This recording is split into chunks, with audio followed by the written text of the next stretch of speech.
नमस्कार, श्री स्वामी समर्थ. तुमच्या सर्वांचं पुन्हा एकदा माझ्या यूट्यूब चॅनलमध्ये स्वागत आहे.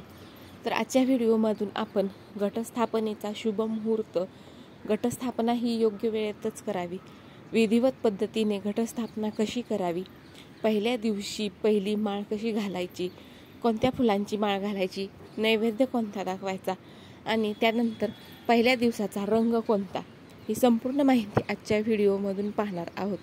तर व्हिडिओ हा शेवटपर्यंत नक्की पहा. नवरात्र उत्सवाला सुरुवात होत आहे. देवीच्या 9 रूपांची नवरात्रीमध्ये अगदी मनोभावे पूजा केली जाते.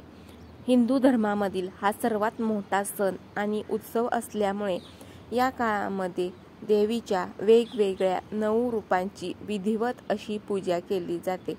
9 दिवसांचे नवरात्र हे व्रत अनेक जण या काळामध्ये करतात. घटस्थापनेने या उत्सवाची सुरुवात होऊन दसऱ्याच्या दिवशी नवरात्र उत्सव हा संपतो. तर यावर्षी नवरात्री केव्हा सुरू होणार आहे, मुहूर्त काय आहे आणि देवीची विधिवत पूजा कशी करायची ही माहिती पाहणार आहोत. महिषासूर या राक्षसाचा वध करून देवी दुर्गा माने वाईटावरती विजय मिळवला होता. याच कारणामुळे देवी दुर्गा मातेला वंदन करून देवीच्या नवदुर्गा म्हणजेच वेगवेगळ्या 9 रूपांची पूजा ही नवरात्रीमध्ये करतात. स्त्री शक्तीचा जागर करणारा उत्सव म्हणून नवरात्र उत्सवाकडे बघितलं जातं. या काळामध्ये स्त्री शक्तीला खूप मान दिला जातो. नवरात्रीमध्ये प्रत्येक दिवशी देवीची 9 रूपे ही पूजली जातात. प्रत्येक दिवस हा वेगवेगळ्या रूपांनी सजवला जातो. वेगवेगळ्या रंगाचे वस्त्र परिधान केले जातात आणि पूजा केली जाते. नवरात्र उत्सवाच्या पहिल्या दिवशी घटस्थापना करतात. हे घट 9 दिवस आपल्या घरामध्ये बसवले जातात आणि दसऱ्याच्या दिवशी या घटाचं विसर्जनही करण्यात येतं. यंदा नवरात्र उत्सव हा आणि त्या घटस्थापनेचा मुहूर्त हा आणि देवीची विधिवत पूजा ही कशी करायची. नवरात्र उत्सव हा 22 सप्टेंबरला सुरू होणार आहे. याच दिवशी घटस्थापना देखील या शुभ मुहूर्तावरती केली जाईल. नवरात्रीमध्ये देवीचे घट हे बसवण्याला अधिक महत्त्व आहे. अनेक जण आपापल्या पद्धतीने हे घट बसवतात, परंतु अनेक ठिकाणी देवीच्या पुढे परडी ठेवून त्यात माती टाकली जाते व मातीमध्ये धान्य पेरलं जातं. त्यातच एक कलश मांडून कलशात नारळ व विड्याची पाने देखील ठेवली जातात.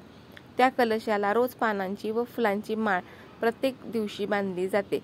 या घटाची देवी पुढे नियमित 9 दिवस पूजा करण्यात येते. घटस्थापना करून देवीची देखील विधिवत पूजा करावी आणि देवघरामध्ये अखंड ज्योतीचा दिवा हा लावायचा आहे आणि पुढील 9 दिवस ही देवीची सकाळ आणि संध्याकाळ आरती करून नैवेद्य दाखवून पूजा देखील करायची. तर ताईंनो, नवरात्र उत्सव हा दरवर्षी अश्विन शुद्ध प्रतिपदेला सुरू होतो व अश्विन शुद्ध नवमीला तो समाप्त होत असतो.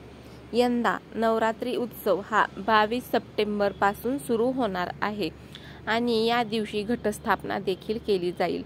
नवरात्र उत्सव समाप्ती ही 30 सप्टेंबरला नवमी असून यंदा 1 ऑक्टोबरला महानवमी आहे. महानवमी ही 1 ऑक्टोबरला असल्यामुळे यंदा हा उत्सव हा 10व्या दिवशी संपेल. घटस्थापनेचा शुभ मुहूर्त. आता घटस्थापना ही करताना तुम्हाला योग्य तो शुभ मुहूर्त करून मगच घटस्थापना ही करायची आहे. तर योग्य घटस्थापनेचा शुभ मुहूर्त हा आहे सोमवार 22 सप्टेंबर 2025 सकाळी 6:09 पासून चालू होणार आहे ते सकाळी 8:06 अभिजित मुहूर्त हा सकाळी 11:49 पासून ते दुपारी 12:30 वाजेपर्यंत आहे. याच काळामध्ये तुम्हाला घटस्थापना ही करायची आहे. याच शुभ मुहूर्तावरती तुम्ही घटस्थापना ही करू शकता. घटस्थापना करण्यासाठी पूजा साहित्य काय लागणार आहे, तर घटस्थापनेच्या पूजेसाठी साहित्य हे लागणार आहे की प्रत्येक जण हा आपल्या आपल्या पद्धतीनुसार हे साहित्य कमी जास्त करू शकतो. तर सर्वात प्रथम म्हणजे ज्यामध्ये आपल्याला घट बसवायचं आहे त्यासाठी एक परडी आणायची आहे किंवा पंतरवाळी असेल तरी देखील चालेल. काही जण मातीच्या भांड्यामध्ये घट बसवतात, त्यांनी मातीचं भांडं किंवा कलश आणायचं आहे. त्यानंतर विड्याची पानं लागणार आहेत, लाल धागा, 7 प्रकारचं धान्य, तांदूळ, सुपारी, विडा, 5 फळं, नारळ, तांब्याचा कलश, चौरंग, लाल वस्त्र, फुले, हार, दिवा, अगरबत्ती, धूप आणि रांगोळी. तर हे घटस्थापनेची पूजा करण्यासाठी आपल्याला घट स्थापण्यासाठी हे सर्व साहित्य लागणार आहे. घटस्थापना ही आपल्याला योग्य पद्धतीनेच करायची आहे. तर ती घटस्थापना करण्याची योग्य पद्धत कोणती? तर सर्वप्रथम आपल्याला जिथे घटस्थापना करायची आहे ती जागा सर्व स्वच्छ पुसून घ्यायची आहे खालून आणि स्वच्छ झाडून पुसून घ्यायची आहे. त्यानंतर एक चौरंग घ्यायचा आहे. चौरंगावरती नवीन लाल वस्त्र अंथरायचं. त्यानंतर त्यावरती विड्याची पाने ठेवून आपले देव हे मांडायचे आहेत. मग बाजूला एका परातीमध्ये तांदूळ ठेवून त्यावरती तांब्याचा कलश ठेवायचा आहे. कलशामध्ये एक नाणं टाकून त्यावर विड्याच्या पानांमध्ये नारळ ठेवायचा. कलशाला हळद कुंकू लावावे. त्यानंतर घटस्थापनेसाठी परडीमध्ये माती घ्यायची. मातीत 7 प्रकारची सप्तधान्य हे पेरायची. त्यावर मातीचा कलश ठेवायचा. कलशात पाणी घालायचं आहे. त्यात नाणं टाकायचं, तांदूळ घालायचं. मग त्यावर विड्याची पाने लावून त्यात नारळ ठेवायचा. नारळाला हळदी कुंकू लावायचं. कलशाला लाल धागा बांधायचा आहे.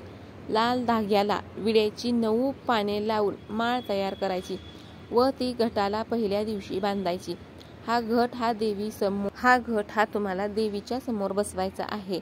घरातच देवीच्या समोर बसवायचा आहे. त्यानंतर देवीला हार फुले अर्पण करून धूप दीप अगरबत्ती लावून पूजा करायची आहे. नैवेद्य दाखवून शेवटी देवीची आरतीही करायची आहे. तर अशा पद्धतीने तुम्हाला घटस्थापना ही करायची आहे. ज्या दिवशी आपण पहिल्या दिवशी घटस्थापना करणार आहोत तर त्या दिवशी पहिल्या दिवशी रंग हा देवीच्या वस्त्रांचा रंग हा पांढरा आहे. तर त्यामुळे तुम्ही पांढऱ्या रंगाचे वस्त्र हे आवर्जून परिधान करून मगच घटस्थापना ही करावी.